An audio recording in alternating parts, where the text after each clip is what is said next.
Kita ke informasi pertama, Saudara Gubernur Bengkulu yang juga calon petahana ditetapkan sebagai tersangka dalam operasi tangkap tangan dugaan pemerasan dan gratifikasi di lingkungan pemerintah Provinsi Bengkulu. Selain itu, KPK juga menetapkan Sekretaris Daerah Provinsi Bengkulu Isnan Fajri serta Ajudan Gubernur Efriansyah sebagai tersangka. Perkara ini bermula saat Rohidin yang merupakan petahana Pilkada 2024 membutuhkan dana untuk pemilu.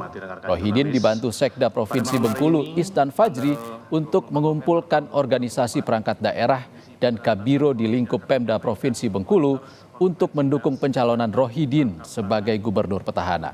Ketiga tersangka ditahan di rutan cabang KPK selama 20 hari pertama sejak 24 November hingga 13 Desember 2024. Menemukan adanya permulaan bukti yang cukup dan menaikkan perkara ini ke tahap penyidikan. KPK selanjutnya menetapkan 3 orang sebagai tersangka, yaitu RM, Gubernur Bengkulu, IF, Sekretaris Daerah Provinsi Bengkulu, dan EV atau AC, ini Ajudan Gubernur Bengkulu. Atas perbuatannya, para tersangka disangka telah melanggar ketentuan pada pasal 12 huruf E dan pasal 12 huruf B ini pasal pemerasan dan pasal 12B besar gratifikasi. Undang-Undang Nomor 31 Tahun 99 sebagai telah dirubah dan Undang-Undang Nomor 20 Tahun 2001 juga pasal 5 KUHP.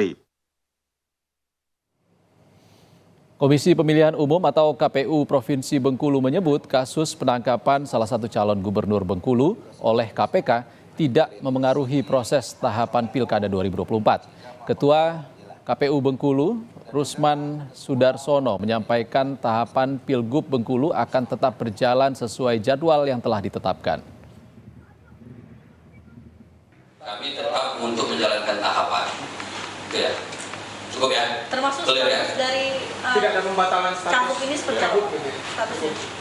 Jadi sesuai dengan PKPU nomor 17 tahun 2024 di pasal 16 bahwasanya apabila ada pasangan calon yang dinyatakan berhalangan tetap ataupun ditetapkan sebagai terpidana H-29 atau sampai dengan hari pemungutan suara, itu KPU bersurat kepada KPU Kabupaten Kota, PPK dan PPS dan juga kepada KPPS untuk menyampaikan informasi tersebut.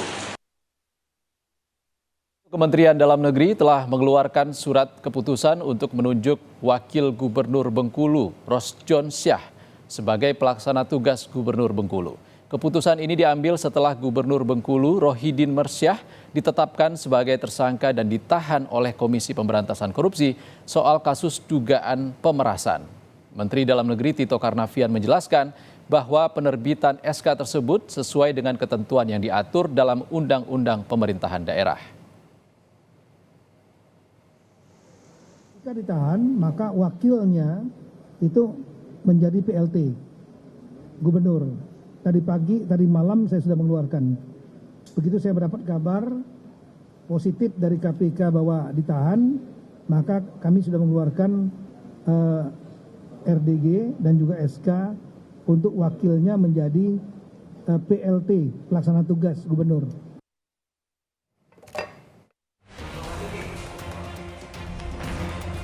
Ruangan Gubernur Bengkulu Rohidin Mersyah dan Sekretaris Daerah Provinsi Bengkulu disegel pasca operasi tangkap tangan KPK. Meski demikian, aktivitas di lingkup pemerintah Provinsi Bengkulu berjalan normal. Pejabat dan pegawai apel bersama dipimpin Wakil Gubernur Bengkulu Rosjon Syah Senin pagi. Wagub Bengkulu meminta pelayanan tetap berjalan baik meski Gubernur dan Sekda Bengkulu ditangkap KPK. Tetap berjalan sesuai dengan aturan ya, dan kejadian ini juga kita ikut perhatiin ya. Sejauh ini siapa yang mau musibah, tidak ada yang musibah, itu adalah ketentuan Allah Subhanahu Wa Taala.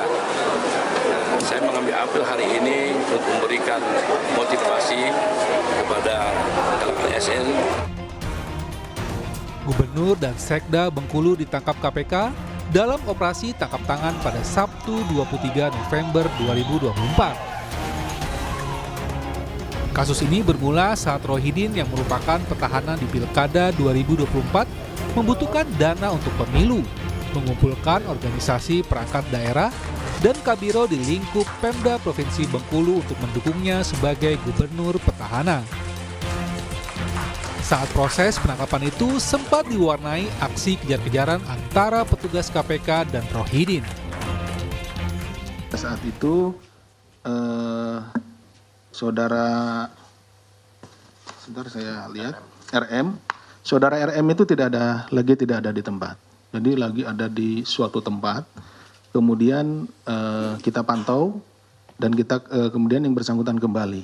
Setelah kembali kita mau lakukan penangkapan, tetapi dia kemudian pergi ke arah Padang, itu ke daerah Bengkulu Utara, sekitar mungkin 3 jaman dari ini. Itu ada proses saling kejar lah di situ ya.